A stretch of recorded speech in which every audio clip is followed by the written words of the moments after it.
সুপ্রিয় দর্শক মন্ডলী, শুভেচ্ছা জানিয়ে শুরু করছি পাবলিক টাইমস আয়োজিত পাবলিক টক অনুষ্ঠান। আমরা এই আজকের অনুষ্ঠানে যখন আয়োজন করছি তখন বাংলাদেশের অন্তর্বর্তীকালীন সরকারের ১ বছর পূর্তি এবং নির্বাচনের একটি টাইমলাইন মোটামুটি ঘোষণা হয়েছে। তো সেই বিষয়গুলো নিয়ে আমরা কথা হবে এবং সরকারের বর্তমান আ আমরা সরকারের আ বিভিন্ন বিষয় নিয়েও কথা বলবো। সেই বিষয়ে কথা বলতে আমাদের সঙ্গে আজকে সংযুক্ত হয়েছেন সিনিয়র সাংবাদিক এবং কলামিস্ট হাসান মামুন।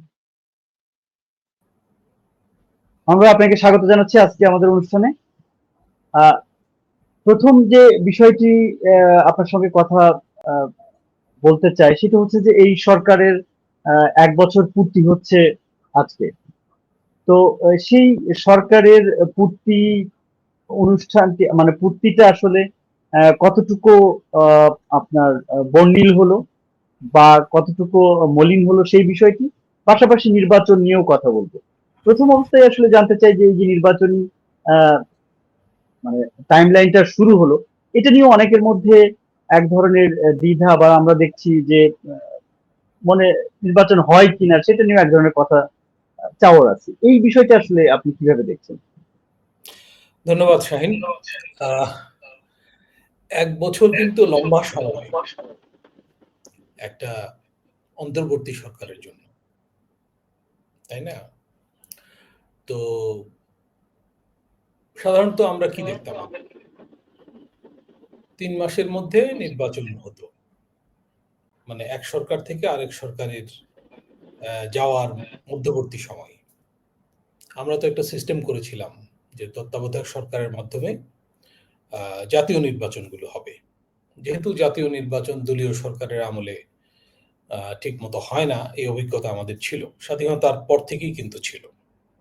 একেবারে শেখ সাহেবের আমল থেকে ৭৩-এর নির্বাচন নিয়েও গুরুতর প্রশ্ন আছে। যদিও সেই নির্বাচনে অনিয়ম করার কোনো প্রয়োজন ওনার ছিল না, তারপরও অনিয়ম হয়েছিল এবং সেজন্য ওনাকেও দায়ী করা হয়। যাই হোক, তো আমরা দলীয় সরকারের অধীনে ভালো নির্বাচন আমরা পাইনি কখনো। সেজন্য এই ব্যবস্থা করা হয়েছিল। তো সেই ব্যবস্থাটা আওয়ামী লীগের শেষ আমলে, অর্থাৎ ২০০৮-এর মাধ্যমে যে সরকার আসে, সে আমলে সেই ব্যবস্থাটা তুলে দেওয়া হয় বিচার বিভাগের সহায়তায়। তো সেই ঘটনায় জড়িত প্রধান বিচারপতি এখন গ্রেপ্তার অবস্থায় আছেন। রিমান্ড থেকে সম্ভবত তাকে কারাগারে নেওয়া হয়েছে। এই প্রথম কিন্তু একজন প্রধান বিচারপতি গ্রেপ্তার অবস্থায় কারাগারে, তাই না? আচ্ছা, তো আরেক প্রধান বিচারপতি অবাধ্য ছিলেন, সেজন্য তাকে দেশ থেকে তাড়িয়ে দেওয়া হয়েছিল। সেটাও শেখ হাসিনারই আমলে। তো এই ছিল বিচার বিভাগের অবস্থা। মানে এইসব ঘটনায় বোঝা যায় যে কি বিচার বিভাগ আমরা পেয়েছিলাম। তো এখনকার বিচার বিভাগ নিয়েও প্রশ্ন আছে। বিচার বিভাগের কার্যক্রম নিয়ে প্রশ্ন আছে।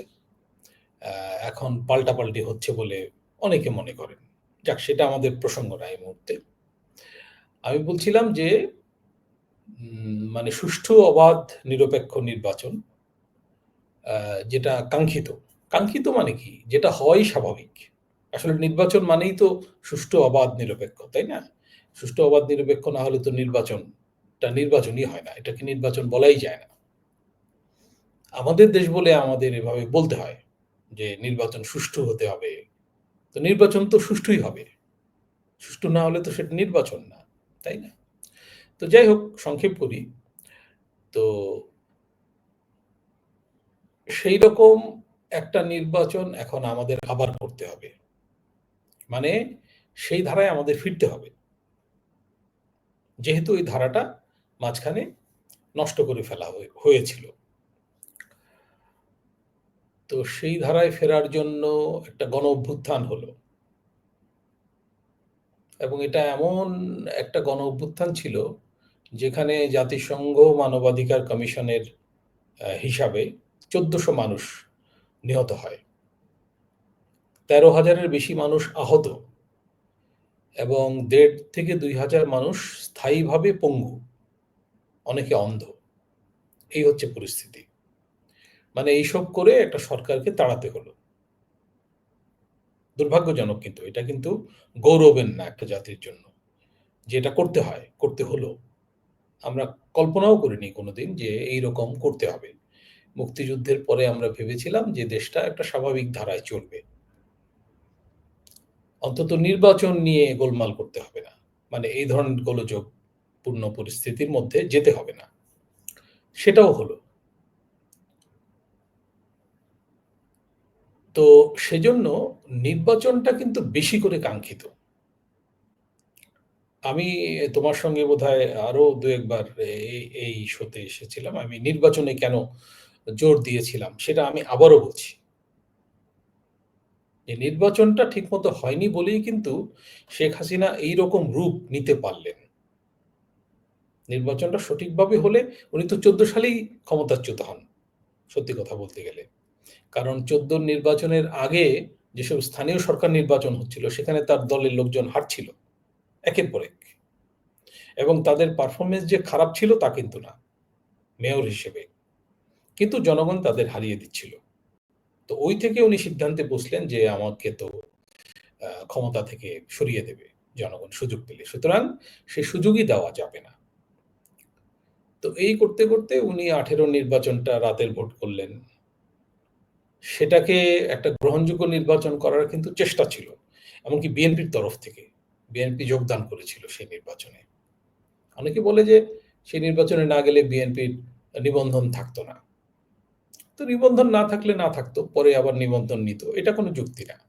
আসলে বিএনপি একটা সমঝোতার মাধ্যমে নির্বাচনে গিয়েছিল। এটা আমরা অনেকেই জানি। আসন সমঝোতা হয়েছিল, এই খবরও কিন্তু তখন ছিল। মানে আওয়ামী লীগকে আরেকটা টার্ম দেওয়া, হ্যাঁ? দিয়ে অপোজিশন হিসেবে সংসদে যাওয়া, একটা গণতান্ত্রিক প্রক্রিয়ায় জয়েন করা। বিএনপি ঔদার্য কিন্তু দেখিয়েছিল, তাই না? কিন্তু সেটার বিনিময়ে কি হলো? রাতের ভোট হলো এবং বিএনপিকে ৬টা-৭টা আসন ধরিয়ে দেওয়া হলো। কলঙ্কজনক নির্বাচন, যেটা নিয়ে জাপানের অ্যাম্বাসেডর পর্যন্ত প্রশ্ন তুলেছেন যে, "আমি শুনেছি এইরকম নির্বাচন, রাতের ভোট।" যাই হোক, সেটা আবার শিষ্টাচার বহির্ভূত বলে উনি পরে আবার বলছিলেন যে, "আমি এরকম বলিনি বা কথাটা এভাবে" ইত্যাদি। যাই হোক। কিন্তু সারা বিশ্বে এটা স্বীকৃত যে ১৮ সালে কি হয়েছিল।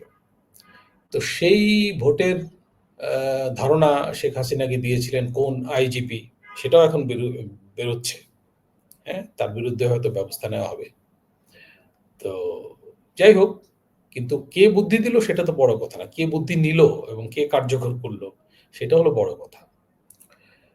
তো এইসব অপরাধের মানে শীর্ষে ছিলেন শেখ হাসিনা এবং এর ধারাবাহিকতায় ২০২৪ নির্বাচন হলো আমি ডামির নির্বাচন। অনেকে একটু বিকৃত করে বলে আমি ডামি স্বামীর নির্বাচন। তো আমি এরকম বলতে চাই না। আমি সাধারণত এই ভাষায় কথা বলি না। কিন্তু লোকে বলে। স্বামী মানে হচ্ছে ভারত। ভারতের পৃষ্ঠপোষকতায় নির্বাচন হয়েছিল। আমরা জানি যে আমেরিকা চেয়েছিল যে নির্বাচনটা সুষ্ঠু হোক। আমেরিকার অ্যাম্বাসেডর এখানে যিনি ছিলেন পিটার হাস, বহুল আলোচিত। উনি অনেক তৎপরতা করেছেন। তাই না? পরে তাকে এক ধরনের সাইজ করা হলো ভারতকে দিয়ে। এবং আমেরিকাকে বোঝানো হলো যে হাসিনাকেই দরকার। না হলে এই এলাকায় শান্তি থাকবে না, এই অঞ্চলে ইত্যাদি, ইত্যাদি। জঙ্গিবাদের উত্থান হবে। জঙ্গিবাদকে বোতলবন্দী করে রাখা দরকার। এইসব থিওরি কবজানো হলো আরকি। তো যাই হোক, আ সেই নির্বাচন করার পর উনি কিন্তু ৬ মাস ৭ মাসের মাথায় ক্ষমতাচ্যুত হলেন। একটা প্রান্তিক দাবিতে। এটা তো এমন কোনো মুখ্য দাবি ছিল না। বিরাট, বিরাট জনগোষ্ঠীর বিরাট দাবি তা কিন্তু না। এটা সরকারি চাকরিতে যারা ঢুকবে তাদের একটা বৈষম্যের বিরুদ্ধে একটা দাবি, কোটা। তো সরকারি খাতে কয়টা চাকরি বা হয়? চাকরি-বাকরি তো হয় বেসরকারি খাতে মূলত, তাই না? আমাদের অর্থনীতি বেসরকারি খাত নির্ভর অর্থনীতি। যাই হোক, তো সেটা ঘিরে প্রাইভেট বিশ্ববিদ্যালয়ের ছেলেরাও নামলো ইত্যাদি। তাদের তো আর কোটার ব্যাপার ঐরকম না, তাই না? তারা কোটা অত কিন্তু কেয়ার এটাকে এটাকে অনেকটা ষড়যন্ত্র হিসাবে বলা হয়। বিশেষ করে আওয়ামী লীগের পক্ষ থেকে তো বলা হচ্ছে, মানে এখনো বলা শুরু থেকেই বলা হচ্ছে, এখনো বলা হচ্ছে যে এটা একটা ১ বছর ষড়যন্ত্র। এবং সেই এক ষড়যন্ত্র এখন উন্মোচিত হচ্ছে কারা জড়িত ছিল বা ইত্যাদি ইত্যাদি। এক বছর তো খালি সরকারের না, ১ বছর আওয়ামী লীগেরও, তাই না? ক্ষমতাচ্যুত আওয়ামী লীগেরও কিন্তু ১ বছর পূর্ণ হলো। ৫ তারিখে হয়ে গেল পূর্ণ। তো সরকার শপথ নিতে ৩ দিন দেরি হলো। এজন্য আজকে ৮ তারিখে সরকারের ১ বছর। আওয়ামী লীগের ১ বছর কিন্তু হয়ে গেছে ৫ তারিখে, ক্ষমতাচ্যুত আওয়ামী লীগের। তো আওয়ামী লীগের একেবারে তৃণমূলের লোকটারও কিন্তু কোনো উপলব্ধি নাই। এটা খুবই দুর্ভাগ্যজনক এবং আমার কাছে বিস্ময়কর লাগে। আমার পরিচিত কিছু আওয়ামী লীগের আছে বন্ধু মহলে। আছে তো, তাই না? তোমারও আছে নিশ্চয়ই। এদের সঙ্গে আলাপ করে দেখো, ওই একই বয়ান। কোনো রকমের হেলদোল নাই। কোনো উপলব্ধি নাই যে কেন এই লাখ, লাখ লোক নামলো। সর্বস্তরের মানুষ। একেবারে রাজনীতি সচেতন না যে লোকটা, সে লোকটাও নেমে এলো। প্রাইভেট বিশ্ববিদ্যালয়ের ছেলেমেয়েদের বলা হতো যে তারা মানে কি যেন? শুধু সারাদিন ফেসবুক নির্ভর ইত্যাদি। সেলফোনে থাকে, তাই না? তারাও নেমে এলো। কেন? এটা বোঝার যদি ক্ষমতা আওয়ামী লীগের না থাকে তাহলে আওয়ামী লীগ ফিরবে কিভাবে? আওয়ামী লীগ যদি অন্য নামেও ফিরতে চায়, গণতান্ত্রিক রাজনীতিতে, চরিত্র বদলে, তো তাদেরকে তো উপলব্ধিতে পৌঁছাতে হবে যে শুধু একটা ষড়যন্ত্র তাদেরকে উৎখাত করতে পারে না। তাহলে তো ১৪ সালেই তাদের উৎখাত করা যেত, তাই না? এবং ষড়যন্ত্র কখন কার্যকর হয়? ষড়যন্ত্র যদি হয়েও থাকে, তাই না? একটা প্রেক্ষাপট তো লাগে। যেমন আমরা যারা মার্কসিস্ট ছিলাম ছাত্রাবস্থায়, তারা ওই যে পড়তাম মার্কস এঙ্গেলসের লেখায় যে বস্তুর পরিবর্তন হয় কখন? পাথরের তা দিলে ওখান থেকে বাচ্চা ফুটে বের হয় না। কারণ ওখানে ওই জিনিস নাই। কিন্তু ডিমে তা দিলে ওখান থেকে বাচ্চা ফুটে বের হয়। মানে অবজেক্টিভ রিয়েলিটি না থাকলে সাবজেক্টিভ কন্ডিশন আরোপ করলেও লাভ হয় না। তো ওইটা ছিল। অগ্নিগর্ভ পরিস্থিতি ছিল। যেজন্য একটা ছোট্ট ঘটনা ঘিরে কিন্তু পরিস্থিতি অন্যরকম হয়ে গেল। যেহেতু শেখ হাসিনা সেটাকে একটা বল প্রয়োগের মাধ্যমে একটা দমনমূলকভাবে উনি এটা দমন করতে চাইলেন। এটার প্রতিবাদে সর্বস্তরের মানুষ নেমে এলো আরকি। মানুষ যেন এটার অপেক্ষায় ছিল। এবং আমি তখন দেখেছি যে ওই ছাত্র সমাজের মধ্যে, শিক্ষকদের মধ্যে এমনকি আ শ্রমিকদের মধ্যে, সবার মধ্যে এরকম একটা মনোবৃত্তি তৈরি হয়েছিল যে এইবার ফেলতেই হবে তাকে। Do or die. এবার ফেলতে না পারলে সে আমাদের শেষ করে দেবে। ঠিক আছে? আমার মনে পড়ে আমি টেলিভিশনে একটু বলি, আমি আমি খুব সাহসী লোক না, মোটেও সাহসী লোক না। আমার আশপাশে অনেক সাহসী লোককে দেখি, তাদের দেখে আমার ঈর্ষা হয় যে তারা এত সাহসী, আমার তো সাহস কম। আমিও একটা টেলিভিশনে ওই সময় গিয়ে এমন কিছু কথা বলেছিলাম যেগুলো সরকারের বিরুদ্ধে গিয়েছিল এবং আমি কোত্থেকে এত সাহস পেলাম এটা আমি নিজেই জানি না। হ্যাঁ? আমি শুধু এইটুকু বলি। তো আমার চেয়েও ৩ গুণ, ৪ গুণ, ১০ গুণ সাহস অনেকে দেখিয়েছেন। তাই না? আমার চেয়ে অনেক গুরুত্বপূর্ণ লোক। আমি তো গুরুত্বহীন মানুষ। আমার অত প্রভাব নাই। কিন্তু দেশের ভেতরে থেকে অনেকে কিন্তু ভয়ংকর সাহসিকতার পরিচয় দিয়েছিলেন। যেমন আমি আমার এক বন্ধু এবং ছোট ভাই আ তুল্য বলতে চাই তার কথা। ডাক্তার জাহিদুর রহমান। অনেকে তো বাইরে থেকে মানে YouTube কাঁপিয়েছে। জাহেদ কিন্তু ঢাকায় বসে, এমনকি ওই গণ-অভ্যুত্থান চলাকালে ঘরে বসে একের পর এক ভিডিও করে যাচ্ছিলেন। তাই না? আমি তাকে ফোন দিয়ে বললাম যে, "আপনি ঘর থেকে বের হইয়েন না। আপনার গুলি খেয়ে মরার দরকার নাই। গুলি খেয়ে মরার লোক রাস্তায় প্রচুর আছে। আপনি আপনার intellectual সার্ভিসটা দিয়ে যান, যেটা আপনি এতদিন দিচ্ছিলেন। আপনি যদি ধরা পড়েন, আপনার বুদ্ধিবৃত্তিক ভূমিকার জন্য আপনি ধরা পড়েন। যাতে আপনার গৌরবটা অটুট থাকে।" কারণ সবাই তো একভাবে রোল প্লে করে না, তাই না? যারা intellectual সার্ভিস দেয় তারা তো রাস্তায় গুলি খেয়ে মরবে না। যে জেনারেল নেতৃত্ব দেয়, সে কিন্তু গুলি খেয়ে মরে না, তাই না? সে নেতৃত্ব দেয়। কারো ভূমিকাই মানে কম না, তুচ্ছ না। যাই হোক, তো তোমার যেটা প্রশ্ন ছিল যে নির্বাচন। আ তো আমি নির্বাচনের গুরুত্বটা বোঝাতে গিয়ে কিন্তু এই কথাগুলো বললাম। অনেকে নির্বাচনকে গুরুত্বহীন মনে করে। বলে যে নির্বাচনের জন্য কি এত বড় পরিবর্তন, এত লোক মারা গেল। হ্যাঁ? আমি বলব যে হ্যাঁ, নির্বাচনের জন্যই। কারণ নির্বাচন বাদে অন্য কোনো পথে কিন্তু আমরা আগাতে পারব না। অন্য কোনো পথ নাই। গণতন্ত্র মানলে নির্বাচন মানতে হবে এবং এর ভেতর দিয়েই যেতে হবে। সংস্কার বলি, বিচার বলি, নির্বাচন বাদ দিয়ে হবে না এবং নির্বাচনটাকে শর্তহীন করতে হবে। এইটা আমার একটা দাবি ছিল। আমি ছোট মানুষ, আমার একটা দাবি ছিল। আমি লিখেছি, টেলিভিশনে বলেছি যে এটাকে নিঃশর্ত করতে হবে। অমুকটা হলে নির্বাচন, তমুকটা হলে নির্বাচন না, এটা চলবে না। কারণটা হলো যে নির্বাচনে যত দেরি হবে অরাজকতা তত বাড়বে। আমরা আসলে এটা অনেকে বুঝতে পারিনি একটা বছর। একটা বছর আমরা নষ্ট করলাম নির্বাচন না করে। নির্বাচনটা ১ বছরের মধ্যে হয়ে যাওয়া উচিত ছিল। আমি মনে করি যে হ্যাঁ, কোন প্রশ্ন আছে? আমি মনে হ্যাঁ, করি জি, যখন সরকারটা গঠিত হয়, অন্তর্বর্তী সরকার, যেসব রাজনৈতিক দল এতে অংশ নিয়েছিল, যেসব গ্রুপ বা পক্ষ, তাদের উচিত ছিল একটা টাইম ফ্রেম বেঁধে দেওয়া। যে এই সরকার ১ বছরের মধ্যে যা করার করবে। কিংবা এই সরকারেরই যদি মানে কি বলবো, শুভবুদ্ধি থাকতো। শুভবুদ্ধি শব্দটা আমি সচেতনভাবে প্রয়োগ করছি।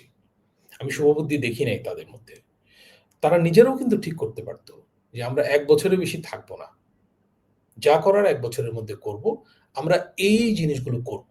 এগুলো করতেই হবে। কিংবা রাজনৈতিক দলগুলোর সঙ্গে বসে ঠিক করা যে আপনারা তো আমাদেরকে কোন টাইম ফ্রেম দেন নাই। কিন্তু আমরা ফিল করছি যে আমাদেরকে টাইম ফ্রেম থাকা দরকার। মানুষের মধ্যে একটা ধারণা থাকা দরকার যে আমরা কতদিন থাকবো এবং নির্বাচিত সরকার কবে আসবে। এর মধ্যে আমাদের রিফর্ম গুলো করতে হবে। আসেন কোন রিফর্ম আমাদের করা দরকারি মানে জরুরি সেগুলো আমরা ঠিক করি। এটা যদি হতো, যেমন আমি মনে করি যে ১ম আমি যদি দায়িত্বে থাকতাম, কথার কথা বলছি। তাহলে আমি ১ম হাত দিতাম পুলিশে, তারপরে প্রশাসনে। কারণ শেখ হাসিনা হতে পারতেন না পুলিশ এবং প্রশাসন এইরকম না হলে।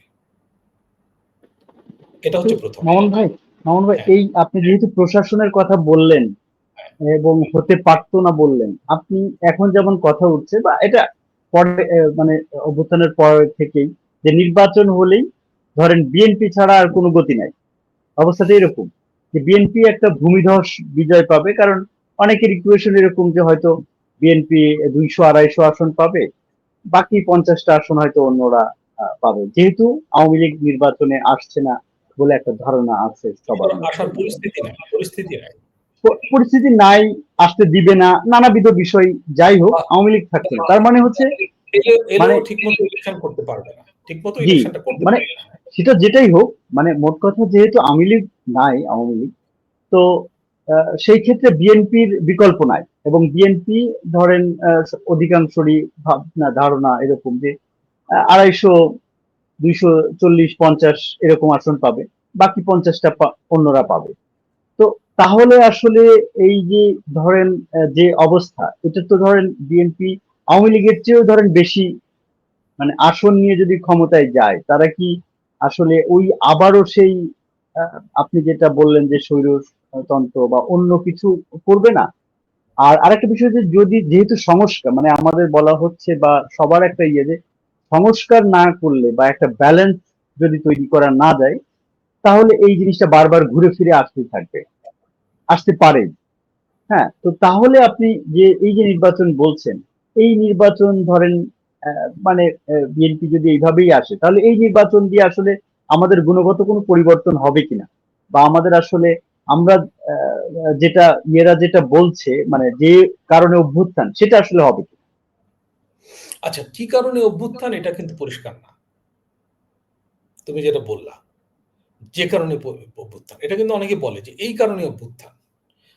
কেউ কি বলতে পারবে কি কারণে অভ্যুত্থানটা হয়েছে? কেউ কি প্রমাণ করতে পারবে যে এই কারণে অভ্যুত্থানটা হয়েছে? আমি যদি বলি, হাসিনা তন্ত্রকে উৎখাত করার জন্যই অভ্যুত্থান হয়েছে। আর কোন কারণ ছিল না। এটা ছিল কমন এজেন্ডা। একেকজনের মাথায় একেক রকম থাকতে পারে। তাই না? যেমন আমার এক বন্ধু, তুমি তাকে চেনো। একটা গবেষণা সংস্থায় কাজ করে। ও প্রতিনিয়ত আমাকে বলে যে, "এত রক্তক্ষয় হইল মামুন ভাই। হ্যাঁ, আপনারা খালি ইলেকশন করতেছেন, করতে চান। সংস্কার না হলে তো আবার সেই হবে।" তো আমি তাকে বলি, প্রতিনিয়তই তার সাথে তর্ক হয়। তর্ক তো ভালো, তর্ক হয়। আমি তাকে বলি যে, "আচ্ছা,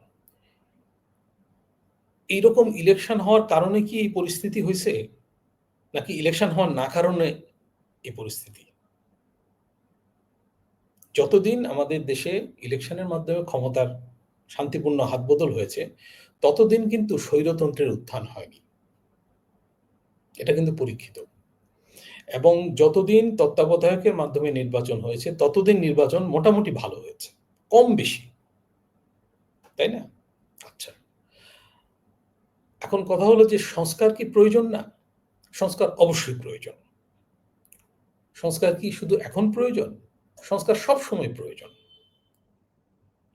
একটা নির্বাচনের মাধ্যমে নির্বাচিত সরকার এলেও সংস্কার করতে হবে। সংস্কারের কোনো শেষ নাই। ঠিক আছে? আমি সংস্কারের কথা বলছিলাম কিন্তু। যে আমি দায়িত্ব পেলে কি করতাম? প্রথমত পুলিশ, কারণ যে পুলিশ এরকম গণবিরোধী হলো, সেটাকে তো রাখা যাবে না। সেটাকে যেকোনো মূল্যে এটাকে রিফর্ম করতে হবে। এটাকে পুনর্গঠন করতে হবে। পুলিশ কমিশন করে হোক, যেভাবে হোক। প্রথম কাজ। আর পুলিশকে তো দায়িত্বে ফিরিয়ে আনার ব্যাপার ছিল। সুতরাং রিফর্ম করেই ফিরিয়ে আনতে হবে, তাই না? তার পোশাক থেকে নিয়ে সবকিছু। ১। বেসামরিক প্রশাসন। এমনকি সামরিক প্রশাসনের মধ্যেও তো শেখ হাসিনা ঢুকে পড়েছিলেন, তাই না?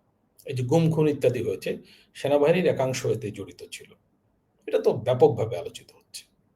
সেনাবাহিনীকেও নষ্ট করার উদ্যোগ ছিল। নষ্ট না হলেও নিউট্রাল করে রাখার। যাতে সেনাবাহিনী কোন রকম ঝামেলা না করে। যাতে লুটে-পুটে খাওয়া যায়।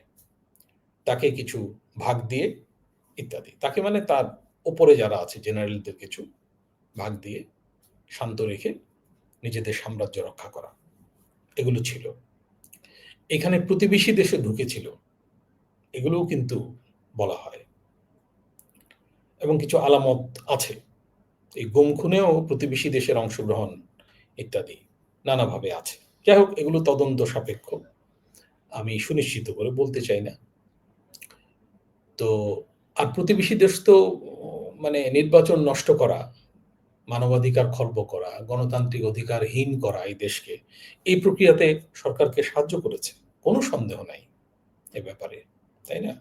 ২৪ এর নির্বাচনটা হাসিনা কিন্তু বাধ্য হতেন একটা ভালো মোটামুটি ভালো ইলেকশন করতে। যদি আমেরিকা চাপটা বহাল রাখতে পারত পশ্চিমারা। সেটা তো ভারতের কারণে হলো না।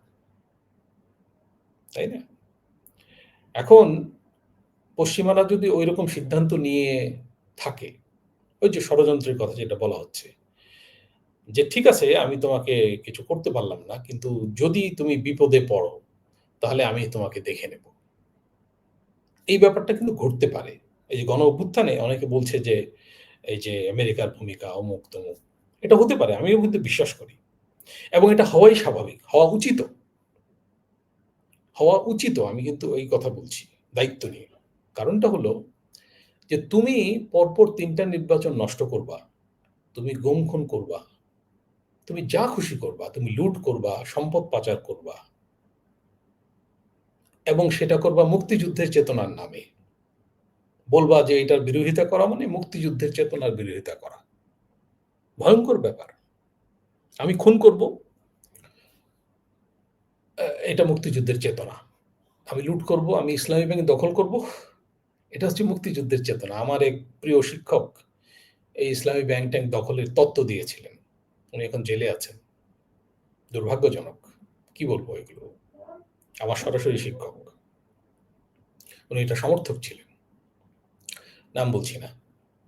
যাই হোক, তো এখন তুমি এই সব করবা, কিন্তু তোমার বিরুদ্ধে ষড়যন্ত্র হবে না।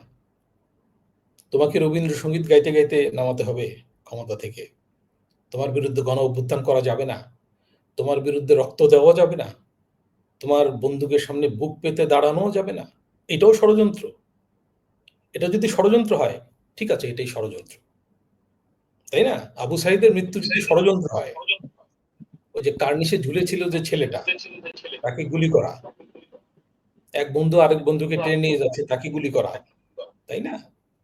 তো এগুলো যদি ষড়যন্ত্র হয়, ঠিক আছে? এগুলো ষড়যন্ত্র। তুমি না ষড়যন্ত্র কিছু করতে ছিলা, তোমার কিন্তু বিরুদ্ধে ষড়যন্ত্র হইছে। জি, মানে আমি বাজে কথা বলছি আর কি, মানে বাজে বাজে কথার উত্তর বাজেভাবে দিতে হয়। শেখ সাহেবই বলে গেছেন যে বাজে কথার উত্তর বাজেভাবে দিতে হয়, তাই না?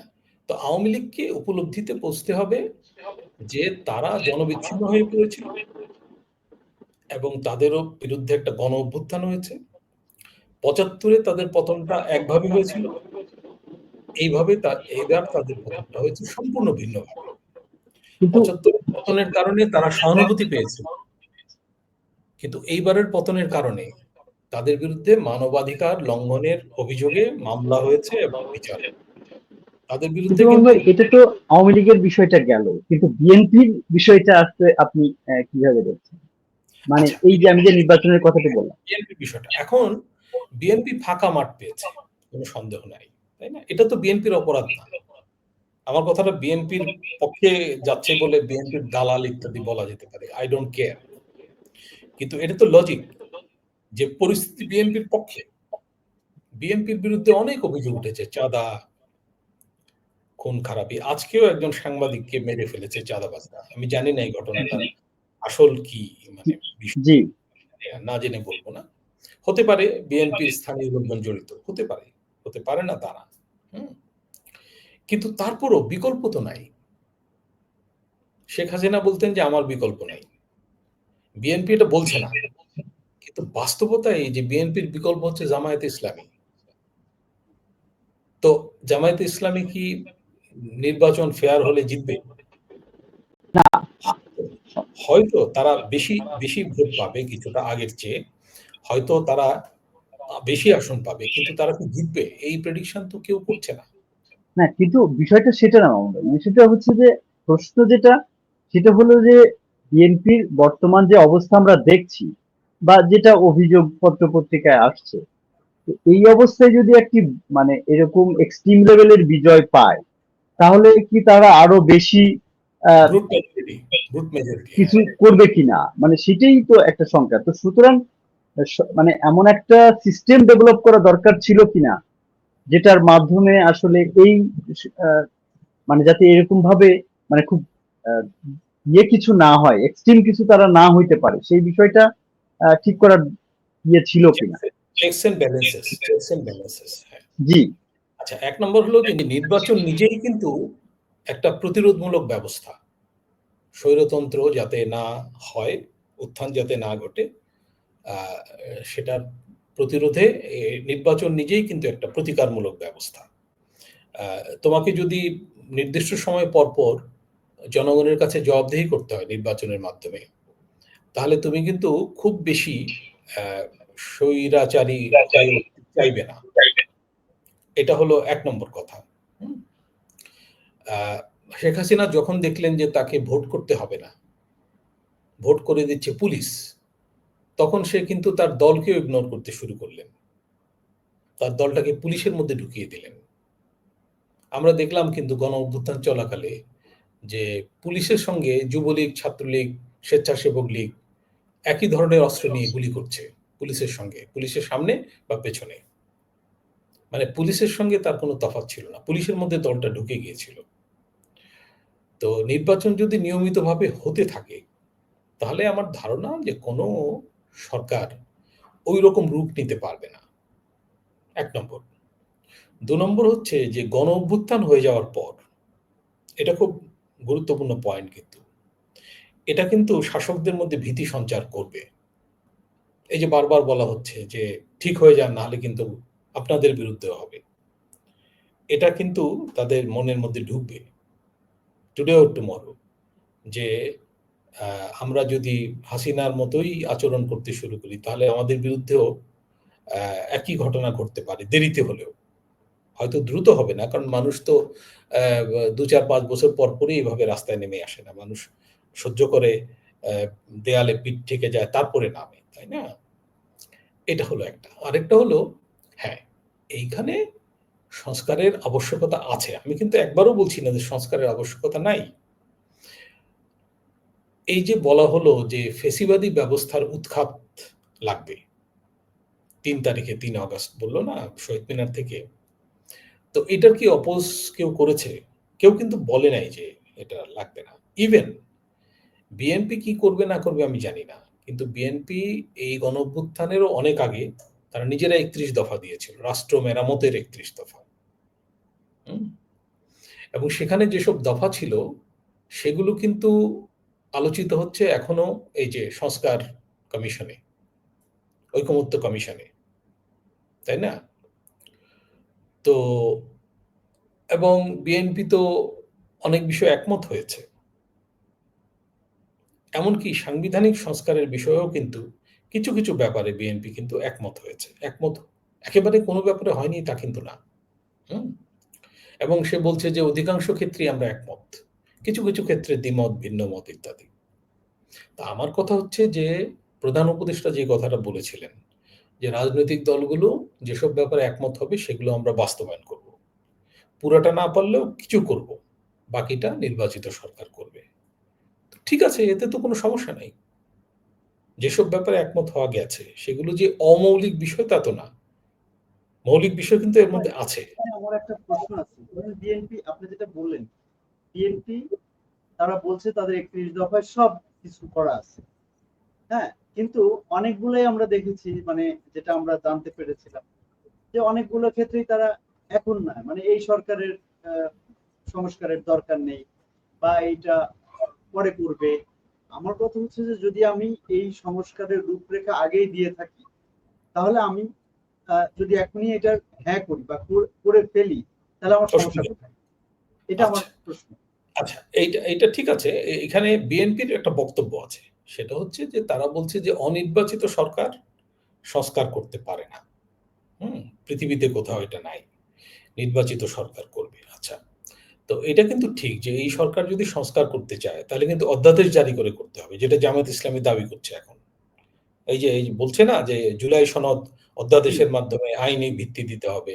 এটা কিন্তু কেন বলছে? কারণটা হচ্ছে যে এই সরকার তো নির্বাচিত না। আমরা যতই বলি যে এই সরকার ঐকমত্যের সরকার, সব দল মিলে করেছে, এই সরকারের লেজিটিমেসি আছে, ভিত্তি আছে ইত্যাদি, ইত্যাদি। বেশিরভাগ মানুষের সমর্থন আছে। এগুলো আমরা বলতে পারি কিন্তু এটা তো পরীক্ষিত না, প্রমাণিত না। প্রমাণিত হয় নির্বাচনের মাধ্যমে, তাই না? তো ফলে এটা ঠিক আছে। ফলে তাহলে ফলে আমি কিন্তু এই কথাটা আমি আরেকটু বলতেই চাই যে ধরেন অতীতে এরকম যেগুলো হয়েছে সেগুলো কিন্তু রাজনৈতিক দলগুলোও আপনার শেষ পর্যন্ত ঠিকঠাক মানে মতো নেই, সংস্কার করে নাই, করে মানে নেই। নাই। তো তাহলে মানে এইটা যদি অনির্বাচিত সরকার করে এবং অধ্যাদেশ করে পরবর্তীতে মানে, এমনও রেকর্ড আছে যে অধ্যাদেশ হয়েছে পরে তারা এটা আবার সংশোধন করে ঠিক অন্যভাবে ই হাসিনার করছে। আমলেই হয়েছে, হাসিনার মানে আমলেই হয়েছে। এটা তো আসলে রাজনৈতিক দলগুলোর প্রতি মানুষের, আমরা গত যে টার্ম গুলা দেখে আসছি সেখানে কিন্তু মানে এই এই অনাস মানে ইয়েগুলো রয়ে গেছে, আস্থার সংকটটা রয়ে গেছে। এটা একটা বড় ব্যাপার। না আমি ঠিক সেই আছে। জায়গাটায় তো ঠিক আছে, তাহলে তো একই যুক্তি হলো যে তাহলে আমি সংস্কার করে গেলে লাভ কি? যদি বিএনপি এসে উল্টে দেয়, জামাত এসে উল্টে দেয়। ওই তো রাজনৈতিক দলের কাছেই কিন্তু যেতে হচ্ছে। ওই রাজনৈতিক সরকারের কাছেই যেতে হচ্ছে। আমি সেটাই বলছি। আসলে আমরা যদি ভাবি যে এটাই সুযোগ সবকিছু করে ফেলার একযোগে, আর সুযোগ পাওয়া যাবে না। ৫৪ বছরের কাজ আমরা ১ বছরেই করে ফেলবো, ৬ মাসেই করে ফেলবো। আমরা যদি এইরকম মনে করি, এইটা একটু সরলীকরণ। মানে মানুষের ইতিহাসটা কিন্তু এরকম না। হ্যাঁ? একবারে সবকিছু করে ফেলা, এটা খুব সিম্পল জিনিস না। হ্যাঁ? আমরা একটা নির্বাচন ঠিকমতো করতে পারছি না। এই যে তুমি যে প্রশ্নটা করলা, যে নির্বাচনটা হবে কিনা, কেমন হবে, রক্তপাত মুক্ত হবে কিনা, এসব আশঙ্কা আছে তো, না? নমিনেশন নিয়ে রক্তারক্তি হবে কিনা, এসব আশঙ্কা তো বাজারে সাংঘাতিকভাবে আছে। এই যে বিএনপির মধ্যে ১০০ আসনে নাকি রক্তারক্তি হবে। কারণ কি? বহু ক্যান্ডিডেট। মানে বাজারে আছে এই কথা। না, বাজারে আছে, এই জায়গায় আমি আপনাকে আরেকটু বলে রাখতে চাই বা প্রশ্ন করতে চাই হুম। যে অনেকেই বাজারে আছে যে বিএনপির এখন যে অবস্থা এবং যা দেখা যাচ্ছে, এটা নির্বাচন যেহেতু যে দাঁড়াবে বিএনপির পক্ষ থেকে সেই জিতবে, এমন এমন একটা মানে অবস্থা তৈরি হয়েছে, যার কারণে মানে এই রক্তারক্তিটা যদি একটা অভাবনীয় পর্যায়ে যায়, তাহলে কি আসলে সেইটা এই সরকার বা এই নিয়ন্ত্রণ প্রশাসন করতে পারবে কিনা। নিয়ন্ত্রণ করতে পারবে কিনা, রাইট। সেটা একটা প্রশ্ন। সেই বিষয়ে হ্যাঁ, যদি আপনি বলেন। এখানে ১ম দায়িত্ব হচ্ছে তারেক রহমান সাহেবের। বেগম জিয়া তো অসুস্থ, তাই না? উনি কার্যত দলে অ্যাক্টিভ না। তো অ্যাক্টিভ আছেন তার পুত্র তারেক রহমান সাহেব। তো তার ভূমিকা তো আমরা ভালো দেখছি এখন পর্যন্ত। আমরা জানি না উনি আসার পরে কি ভূমিকা। উনি তো আসছেন। এই তফসিল ঘোষণার পরে উনি ফিরবেন। এটা আজকে খবর আছে। তো ফেরারই কথা। আমি মনে করি তার আসলে আরো আগে ফেরা উচিত ছিল। এটা আমার মনে হয়। গণঅভ্যুত্থানের পরপরই এসে ফেরা উচিত ছিল। মামলায় যদি জেলে যেতে হতো, জেলে যাওয়াই ভালো ছিল। রাজনীতিবিদদের তো জেলে যেতে হয়, তাই না? তার মাকে দীর্ঘদিন জেলে থাকতে হয়েছে এবং তাতে তার ইমেজ নষ্ট হয়নি, বরং ইমেজ বেড়েছে, তাই না? শেখ সাহেবকে দীর্ঘদিন জেলে থাকতে হয়েছে। কিন্তু স্বাধীনতা আন্দোলনের নেতা হতে কোনো অসুবিধা হয়নি, বরং সুবিধা হয়েছে, তাই না? যাই হোক, তো ওনার বিবেচনা ওনার কাছে উনি কেন আসেন নাই? নানা রকম কনস্পিরেসি থিওরি আছে। অমুক বাধা, তমুক ভয়, তমুক ঝুঁকি ইত্যাদি। আমি এগুলো বলতে চাই না এখানে। শুনি। এক কান দিয়ে শুনি আরেক কান দিয়ে বের করে দিই। কারণ এগুলোর আমি কোনো যুক্তি দেখি না। উনি এলে কি হবে? তাই না? উনি এলে বরং দলটাকে উনি শক্ত হাতে নিয়ন্ত্রণ করতে পারতেন। লন্ডন থেকে তো নিয়ন্ত্রণ করা যায় না। যাই হোক, এখানে তারেক রহমান সাহেবের ভূমিকাটা মুখ্য। দলকে সুশৃঙ্খল করা, দলকে গুছিয়ে আনা। সেটা উনি কতটা পারবেন এই অল্প সময়ের মধ্যে আমি জানি না। ফলে ওই আশঙ্কাটা আছে যে গোলযোগ বাড়তে পারে বিএনপির মধ্যেই।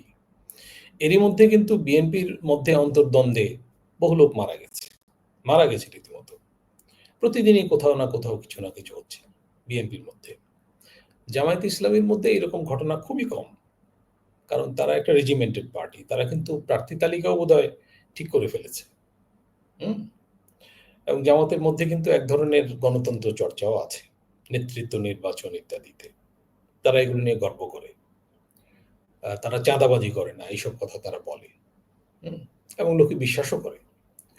যাই হোক, তো কিন্তু অন্যান্য পার্টি তো ঐরকম না।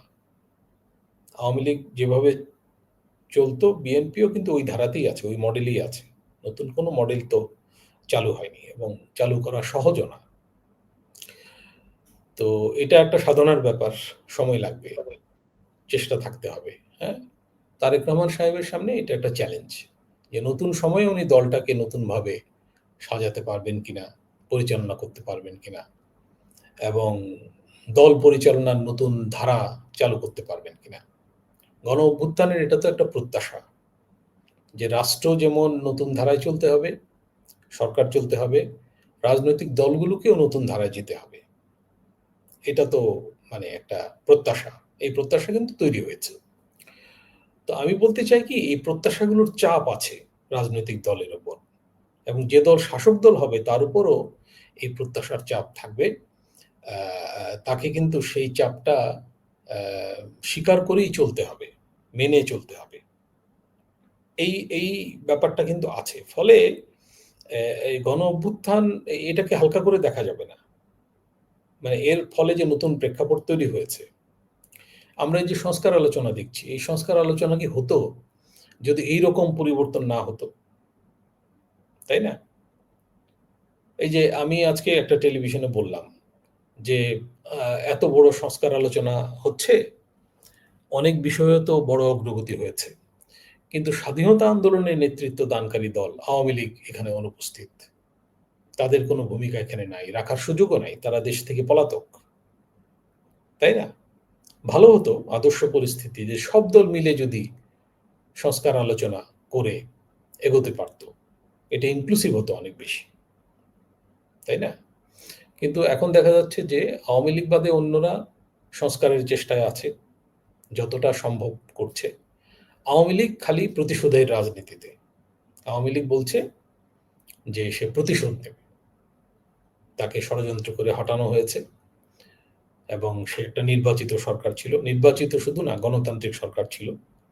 উন্নয়ন করছিল। তাকে জঙ্গিরা একত্র হয়ে বিদেশি ষড়যন্ত্রে তাকে উৎখাত করেছে। সে এসে প্রতিশোধ নেবে। এই হচ্ছে তার বক্তব্য। তার কিন্তু সংস্কার, গণতন্ত্র এসব নিয়ে কোনো কথা নাই। এবং কোনো আত্মসমালোচনা নাই, কোনো আত্মোপলব্ধি নাই, কোনো অনুশোচনা নাই, কিচ্ছু নাই। এবং সেই কথাও বলে যে এই ১৪০০ লোকের মধ্যে নাকি সিংহভাগ লোক মারা গেছে জঙ্গিদের আক্রমণে। কোত্থেকে নাকি গুলি এসে লাগতো এবং আন্দোলনকারীরা মারা যেত দোষ হতো আওয়ামী লীগ সরকারের ইত্যাদি এইসব বলে যাচ্ছে আর কি। তো যাই হোক, এগুলো তো লোকে খাবে না, এগুলো মানুষ গ্রহণ করবে না, তাই না? তো তুমি যেটা বলছিলা যে সংস্কারের প্রয়োজন আছে কিনা, সংস্কারের প্রয়োজন অবশ্য আছে, কিন্তু এটাও ঠিক যে কাউকে তো জোর করে, সরি, ইচ্ছার বিরুদ্ধে কাউকে সংস্কারে রাজি করানো যাবে না। হুম? একটা করা যায়, সামনে নির্বাচন আছে, যারা কম সংস্কারে রাজি হলো তাদের বিরুদ্ধে ক্যাম্পেইন করা যাবে, প্রচারণা করা যাবে যে তারা বেশি সংস্কারে রাজি হয়নি, কিংবা ৩১ দফায় বললেও তারা এগুলোতে রাজি হয়নি, সুতরাং তাদেরকে ভোট দেওয়া উচিত হবে না। এই ক্যাম্পেইন করা যাবে। এই ক্যাম্পেইন করতে কেউ বাধা দিতে পারবে না, তাই না? তো দেখা যাক জনগণ কাদেরকে গ্রহণ করে। যেটা আপনাকে আরেকটা প্রশ্ন যেটা আমি করেছিলাম যে আসলে যদি এই যে যে অবস্থা তৈরি হচ্ছে, মানে যদি এই সহিংসতা থাকে, কারণ কি আমাদের দেশে হয় কি রাজনৈতিকদের যেটা বলা হয় যে তাদের আসলে ওই সহিংসতায় কেউ মারা গেলেও এটা নিয়ে তাদের কোনো কেয়ার নাই, তাদের মূল বিষয় অন্য জায়গায় থাকে। তো এই সহিংসতা যদি চলতে থাকে, বর্তমান আইন শৃঙ্খলা বাহিনী বা এটা কি আসলে নিয়ন্ত্রণ করতে পারবে কিনা, এবং শেষ পর্যন্ত নির্বাচন আসলে হবে কিনা? না, এখন কথা হচ্ছে যে ধরো বিএনপির লোক যদি চাঁদাবাজি করে, এটা ধরার দায়িত্ব কার? বিএনপি কি করতে পারে? ধরতে পারে? মেরে ফেলতে পারে তাকে? পারে না তো। বিচার করতে পারে? পারে না।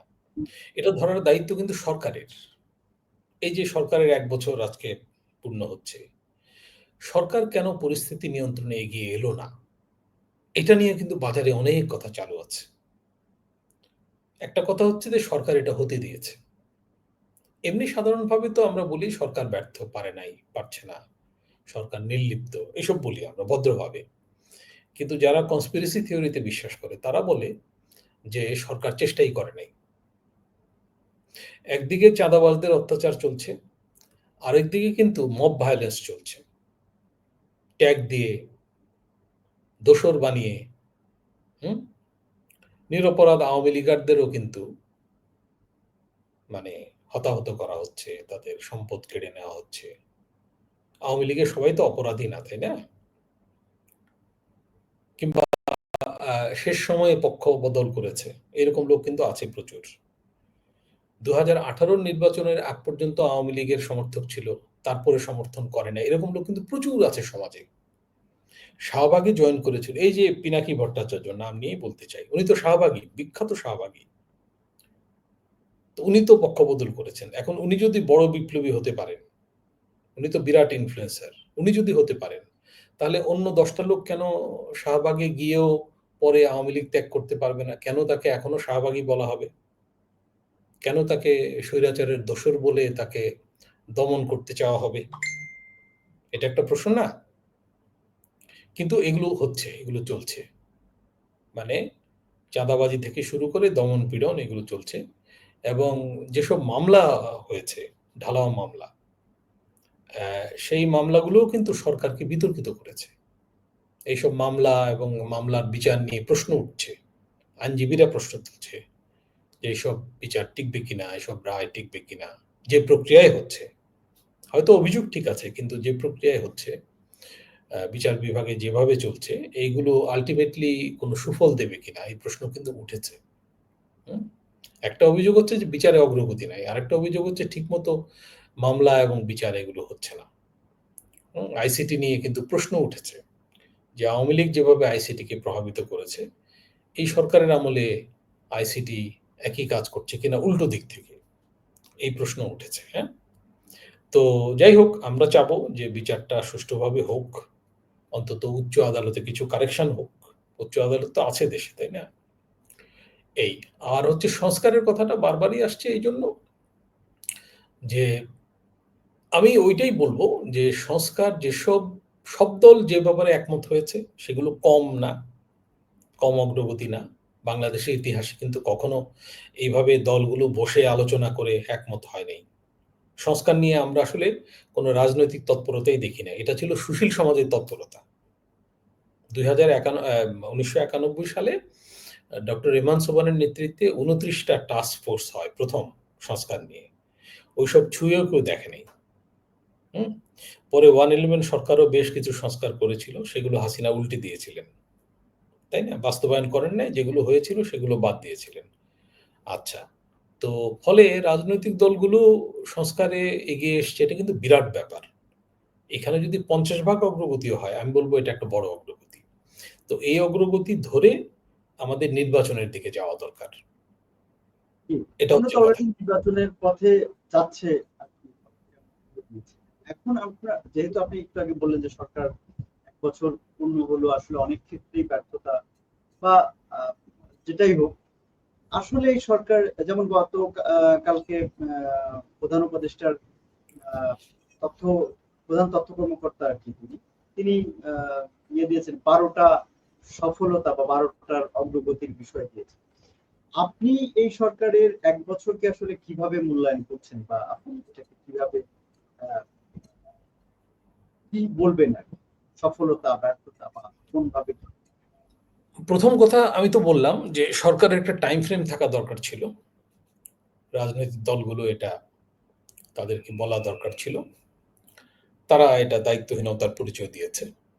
সরকার নিজেও শুভবুদ্ধির পরিচয় দেয়নি। নিজেরাই টাইম ফ্রেম একটা ঠিক করতে পারত।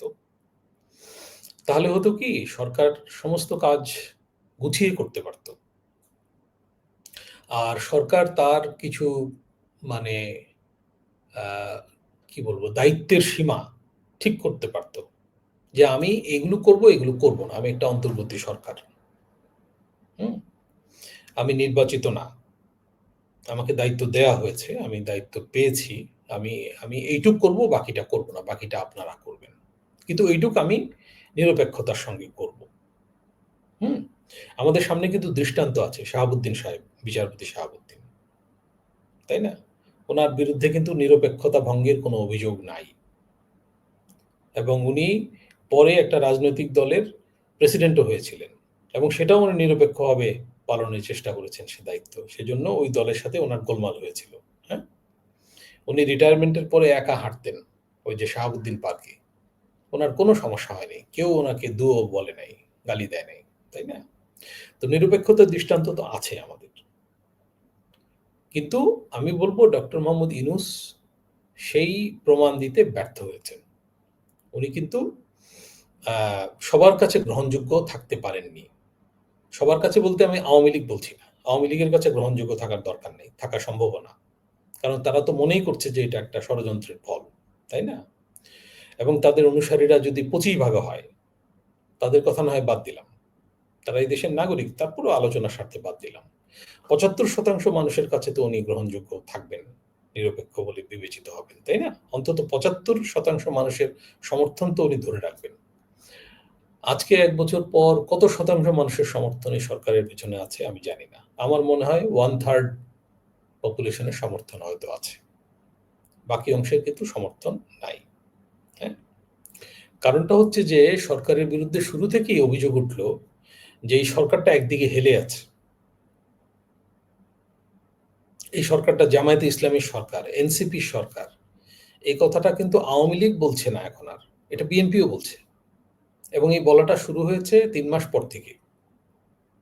অনেক নাগরিক সমাজের লোকজনও এটা বলছে যে সরকার তাদের এজেন্ডা বাস্তবায়ন করছে, কিংবা তারা এদের ঘাড়ে চড়ে বসেছে।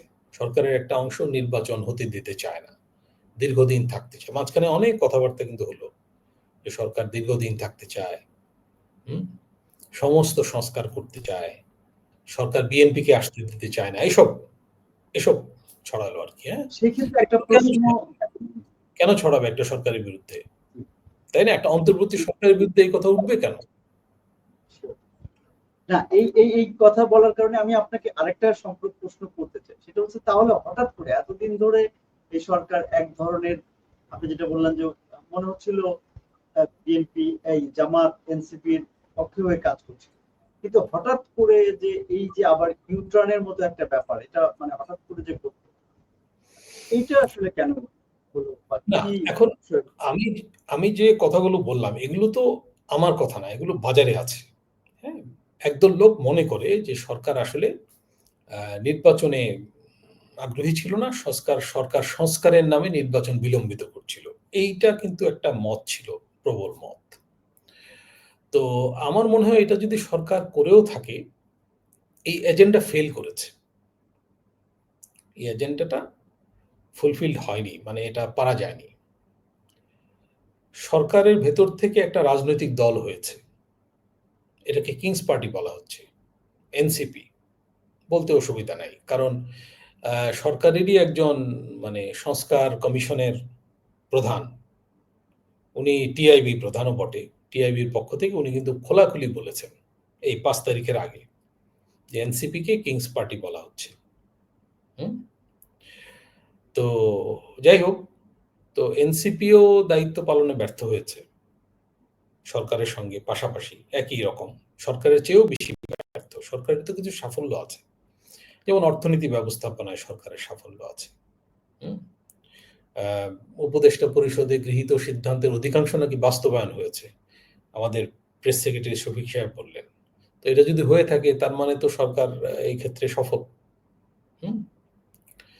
তারপর আছে সরকারের কিছু সাফল্য আছে, যেমন এই যে শুল্ক আলোচনায় সরকার শেষ মুহূর্তে ট্রাম্প সাহেবের কাছ থেকে একটা বড় ছাড় আদায় করতে পেরেছে, এটা তো সাফল্য।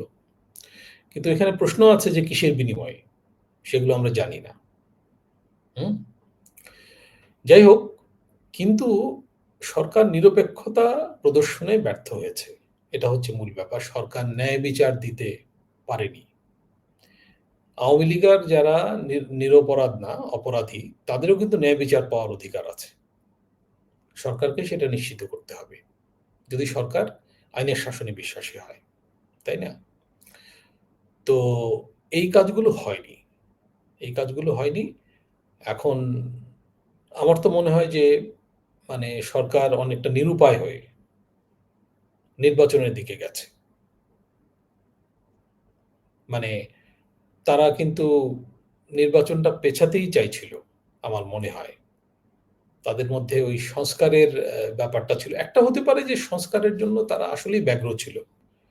কারণ তারা মনেই করে যে সংস্কারগুলো না হলে নির্বাচন হয়ে আবার একই জিনিস হবে। এটা মনেই করে একটা অংশ। আমি সবাইকে বলতে চাচ্ছি না যে সবাই ষড়যন্ত্রের পার্ট। একটা অংশ হয়তো জেনুইনলি মনে করে, যেমন আমার এই বন্ধু। সে সে তো কোনো কিছুর মধ্যে নেই। সে কিন্তু মনেই করে যে যে মৌলিক সংস্কার এগুলো না হলে আবার ওই শেখ হাসিনার মতোই হবে। হুম? কিন্তু আরেকটা অংশ হতে পারে যে সংস্কারের নাম করে নির্বাচন পেছানো এবং দীর্ঘদিন থেকে যাওয়া। হ্যাঁ? কিংবা আ নির্বাচনটা এমনভাবে করা যাতে একটা হাং পার্লামেন্ট হয়, একটা সংকট তৈরি হয়। এর সঙ্গে একটা আন্তর্জাতিক ষড়যন্ত্রও হয়তো যুক্ত। এইরকম কথাবার্তা কিন্তু বাজারে আছে। তা আমার পক্ষে তো বলা সম্ভব না যে এটা ঠিক কিনা। কিন্তু বলছি যে এই জাতীয় কথাবার্তা 111 এর পরেও কিন্তু হয় নাই। এটা যদি আমরা স্মরণ করি, তাই না? অন্যান্য তত্ত্বাবধায়ক আমলে তো হয়ই নাই, সুযোগই ছিল না। ৩ মাসের মধ্যে নির্বাচন মাস্ট।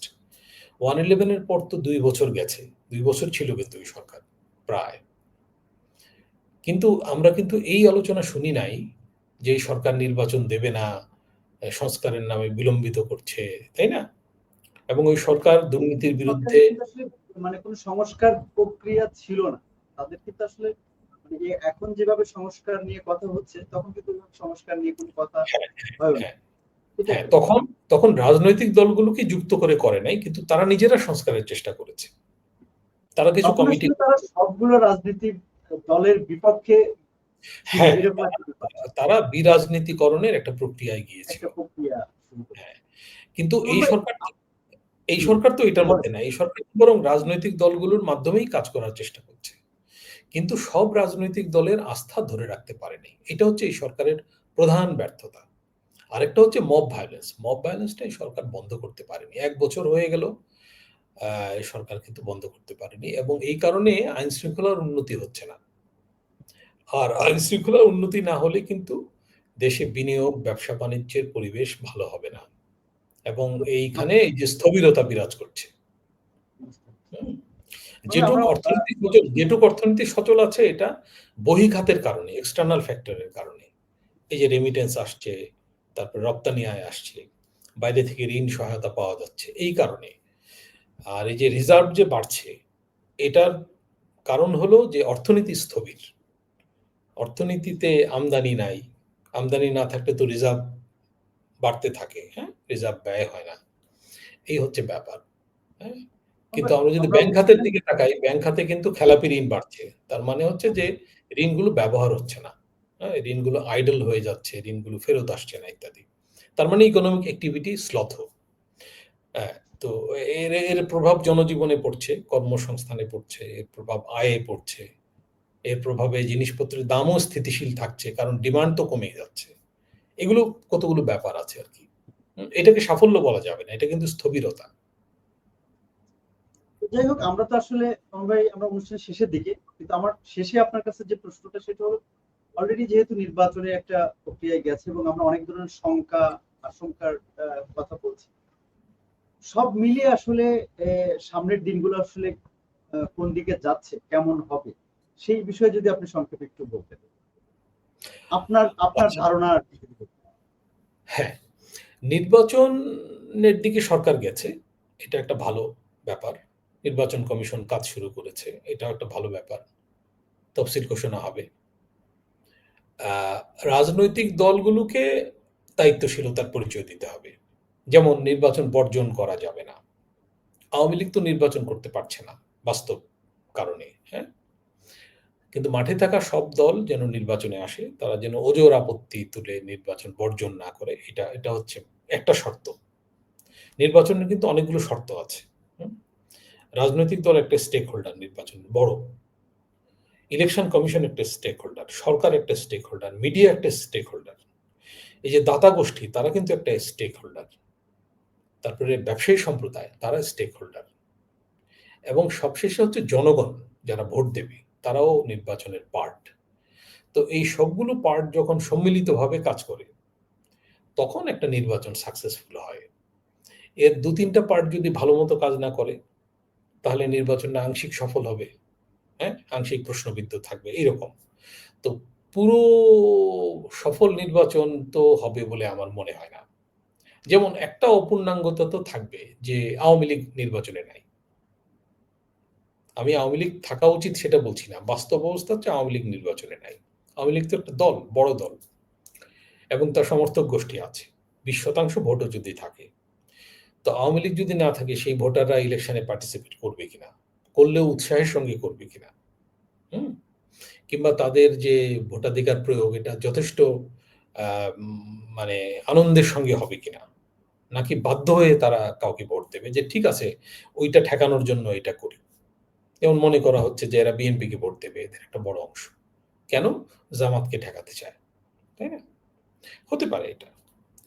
তো এটা তো তার আসলে পলিটিক্যাল ওপিনিয়ন এর প্রকাশ না। সে তো হয়তো আওয়ামী লীগের লোকটা পেলে তাকে ভোট দিত। সে তো তার ক্যান্ডিডেটটা পাচ্ছে না। তো এটা একটা অপূর্ণাঙ্গতা। এই অপূর্ণাঙ্গতা নিয়েই কিন্তু নির্বাচনটাকে বিবেচনা করতে হবে। মানে এইটা বাদ দিয়ে বাকিটা ঠিক করতে হবে।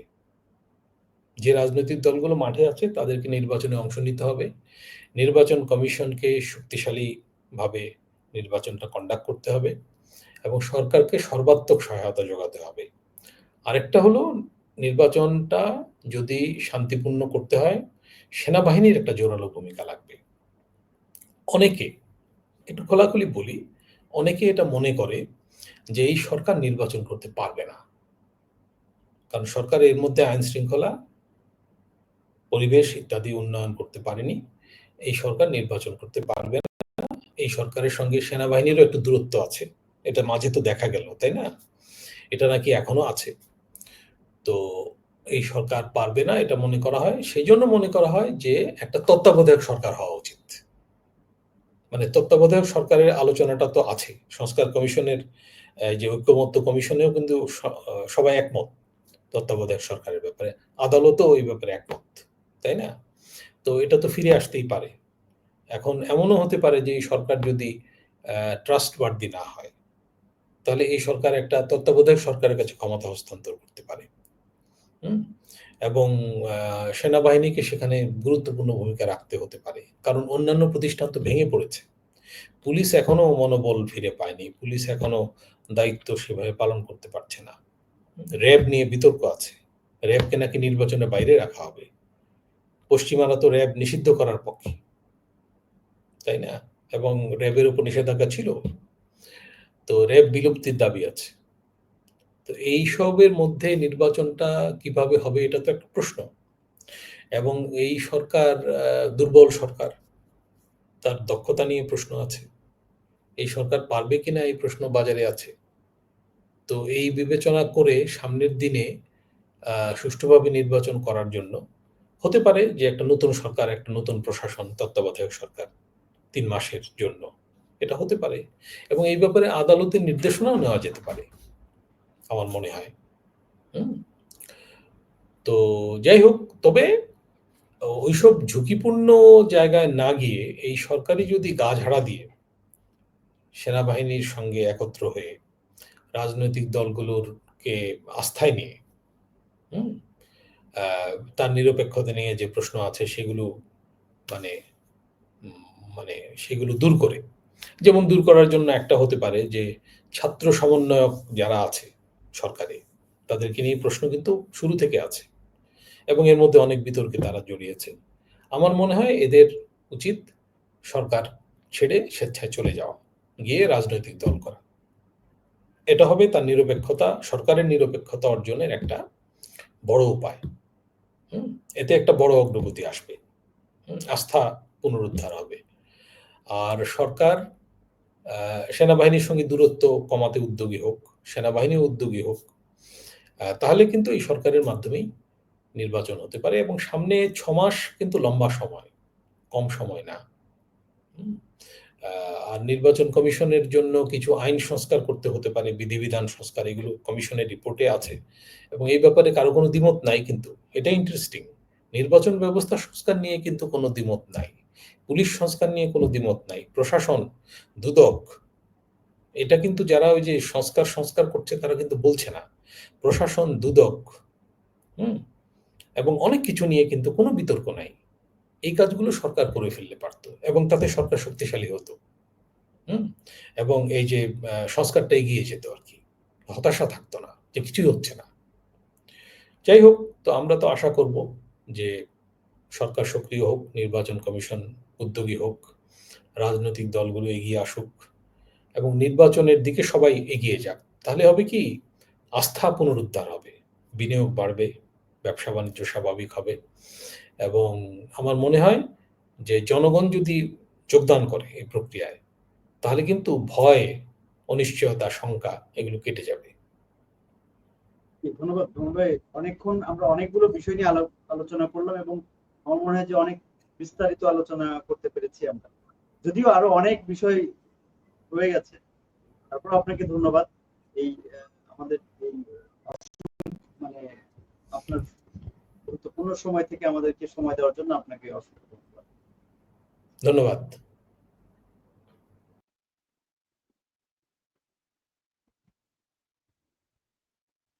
সুপ্রিয় দর্শক মন্ডলী, এতক্ষণ আমাদের সঙ্গে থাকার জন্য অসংখ্য ধন্যবাদ।